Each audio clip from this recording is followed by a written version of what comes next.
I believe that it might have been when I was leaving the La Brea tar pits that I decided to take Sunset Boulevard back toward the ocean, back to the beach areas, Santa Monica and those beaches. Sunset Boulevard was one of those roads that is still one of those roads that runs east-west from downtown to the beach and back. Santa Monica, I guess it's the Santa Monica Freeway, but there may be a Santa Monica Boulevard, I'm not sure. Now I can't remember. And there is the Wilshire Boulevard, famous road as well, that runs from downtown to the beaches and back. And I think there's an Olympia Boulevard and maybe a few others. But Sunset wound around a little bit toward the end, especially right before it got to the beach area. It's sort of borderlines the northern edge of a lot of the metro LA area, to where there's a mountain. I forget the mountain range.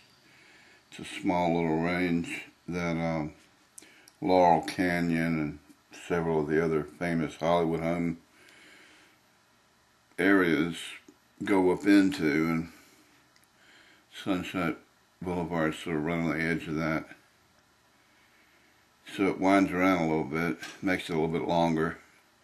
Now remember, the walk is, I guess, similar to the walk I had in Hollywood. It was mostly kind of sunny and exposed and a little dusty and gritty and sandy, and wasn't particularly pleasant. Wilshire Boulevard and some of the others, I think, had some tree cover, and my memories of them were either I was walking at night and it was cooler, or I don't know, just not as dusty and gritty and sunny, hot. But Sunset, how appropriate, was, in my memory, a little rough, a little severe. And I kept my eyes open for strip clubs or nightclubs and music venues and all the famous icons that you hear about, and I didn't see any of that. I mean, I could have easily overlooked it, and it probably was there. I forget the name of that really famous, it was really a famous venue there. But this would have been 81. I believe since I may have heard that one or more of the clubs, original clubs there, have closed, but in 81 it might have still been there, might have still been operating. Places that bands like The Doors and Jefferson Airplane and, I don't know, Stevie Ray Vaughan, or, you know, some of the greats played back in the 60s and maybe early 70s. But I didn't see it. I didn't see any place that was particularly known to me, at least at that time. I was a fairly young man too, and hadn't read or heard a whole lot about a lot of that stuff. There was a TV show, Sunset Strip, 77 Sunset Strip, something like that. It was the only real reference I had to it, other than maybe a few talk shows, Johnny Carson or somebody talking about Sunset Boulevard.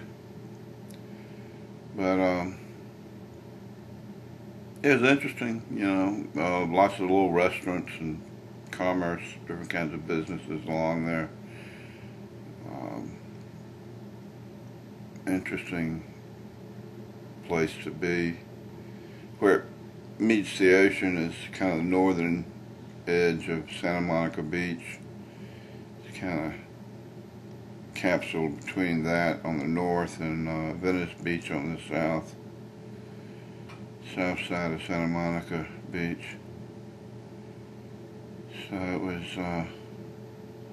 part of the geography, part of the way that I knew how to get back and forth, and I don't think I took it very often, if any more than maybe just the one time taking it going out to the beach, because it was a little bit more out of the way and a little more windy, a little longer.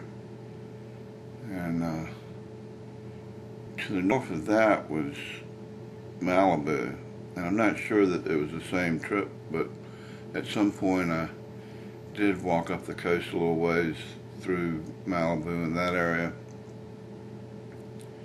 And I remember walking along the beach at one point and someone coming out of their beautiful beachfront home and advising me that I was on a private beach. I don't remember how it changed or if there was any markation or signs or anything. But I do remember the beaches turned from being sandy to being pebbly.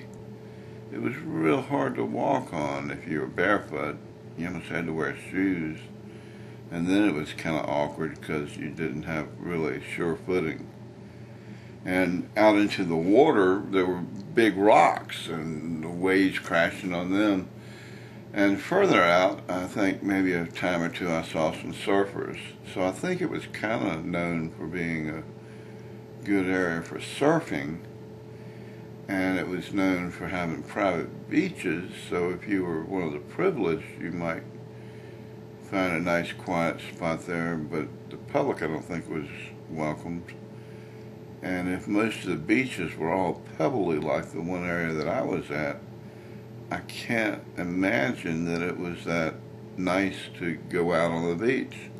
And then the big craggy rocks out in the water, that it was even very safe or nice to swim there. So I don't know what the big attraction is, other than I guess there's some nice homes. And I guess if you put money into an area like that, it attracts more money, and so it gets a reputation, and it's private, and I guess that's part of the whole allure, that there's other movie stars and money here, that you would want to stay in a place like that and look at the ocean. You wouldn't necessarily want to go out there and swim in it, but you have a great view of the ocean. But I guess I learned something about money and property and the value of some things, how we place value on them makes them valuable almost more so than their actual worth.